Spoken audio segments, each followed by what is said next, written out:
Et du sport, on rejoint la santé avec l'histoire de cette prouesse scientifique et médicale qui permet à un handicapé de reprendre des activités physiques impensables avant.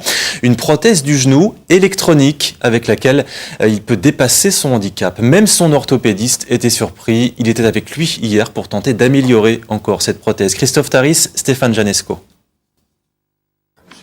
Des petits pas qui ressemblent à un grand bond en avant. Remarcher simplement, un geste normal pour Gilles Bergerat, amputé il y a 20 ans après un accident de cheval.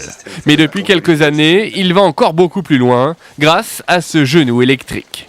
On a effectivement à l'intérieur de ce genou-là des capteurs avec des calculs, une centaine par seconde à peu près, qui nous disent exactement où en est le genou, où est le pied en appui, sur le talon, sur l'avant-pied, au milieu.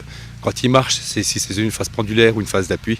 Et à partir de ce moment-là, les calculs, si vous voulez, permettent de gérer, comme un membre normal, je dirais, la flexion du genou. Je vais me mettre donc en mode 2 pour passer les ponts, voir un peu les positions qu'on va prendre.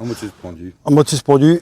Réglable par Bluetooth, sa prothèse s'articule autour de deux modes, l'un conçu pour la marche plus rigide, l'autre pour une pratique sportive plus souple. Et les paramètres sont ajustables, en quelques clics, la flexibilité et les appuis peuvent être renforcés, de quoi faire oublier le handicap.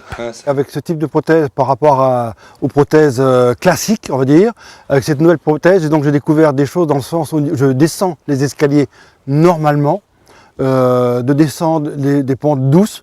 Donc c'est la résistance à la flexion et aussi de découvrir, permettre de faire du quad et puis de temps à autre, entre parenthèses, un peu de cheval. Et même son orthopédiste n'en revient pas, la résistance est poussée à l'extrême. Conçu dans les années 2000 par une trentaine de chercheurs allemands, ce genou électronique est encore peu répandu. Il en existe 2000 en France, valeur plus de 15 000 €. On sait que derrière ça, nous professionnels, on va redonner une vie de loisirs, une vie active, une vie, je dirais, de bonheur si on veut, sachant que toutes ces personnes-là sont passées par des gros drames de la vie. Et ce qu'on veut faire, c'est leur faire oublier ce passé-là pour leur dire que justement, il y a toujours de l'avenir et qu'il faut y croire. Des résultats qui peuvent servir d'exemple et d'encouragement pour d'autres patients. Avec sa prothèse, Gilles, lui, n'a désormais plus qu'un rêve, sauter en parachute. Voilà pour l'essentiel de l'actualité. Je vous laisse avec Nicole Fachet pour la suite de La Voix est libre.